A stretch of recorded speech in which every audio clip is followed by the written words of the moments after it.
Hey, Monica. How was your summer? It was really great, Greg. But, I have to tell you, it is really hard coming back to school and realizing that soon I will have little control over my time. I just loved being able to go to sleep when I was tired and wake up when I was rested. And I was physically active every day, swimming, hiking, biking, yoga. I know what you mean. During the summer I feel like I have control of my life and have time to do the things that make me feel happy. But when school starts again, I feel like others control my life. However, I have decided to change that this year. I am making New Year's resolutions and I plan to keep them all. Really, Greg? That's amazing. What are you going to do? Well, the first thing I did was to write down everything that I think is in my job description and see what I really agreed to do.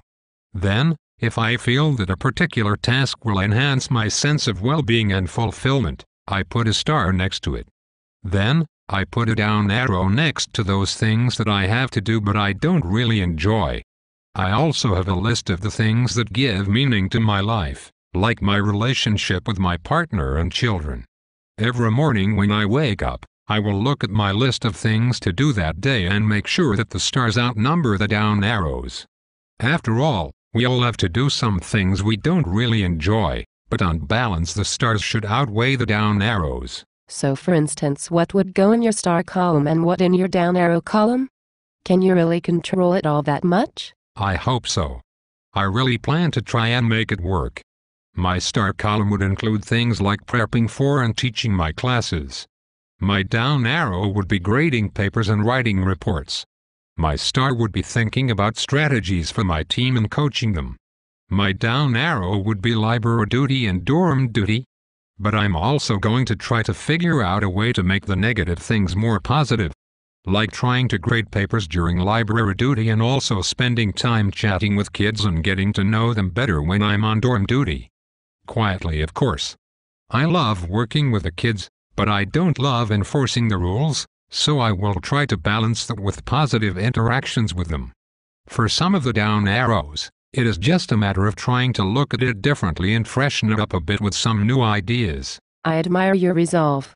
Every year when I get back to school, I have great plans for all the ways that I am going to get my life under control, and then it all seems to fall apart by October.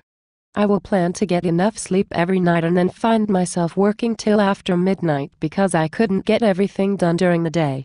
I say that I will find a quiet place to work, but then I get distracted by wanting to talk to people and before I know it, time has passed and I haven't accomplished anything. But, a girl does need human interaction, doesn't she? I don't want to be a hermit.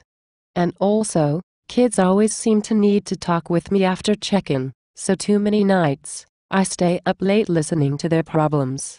I get behind in my work, and I get sleep deprived, and then I feel harried and harassed. Yes. I sympathize.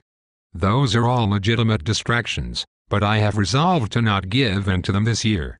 Some of those older faculty seem to know how to get everything done without too much stress. Well, maybe it is because they still teach the same thing they always have, and the kids don't choose them to confide in late at night. I don't know. But I am going to limit those dorm conversations to 30 minutes. No more endless listening for me. If they need to talk more, I'll arrange to meet with them during a free period during the day, and maybe even refer them to the counselor. But aren't you afraid that people will think that you're not doing your job? What if the kids stop choosing you to talk to? Won't that make you sad?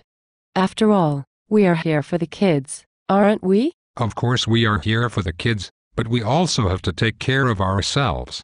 No one should expect me to work 20 hours a day. If I don't take care of myself, I am no good to anyone else either.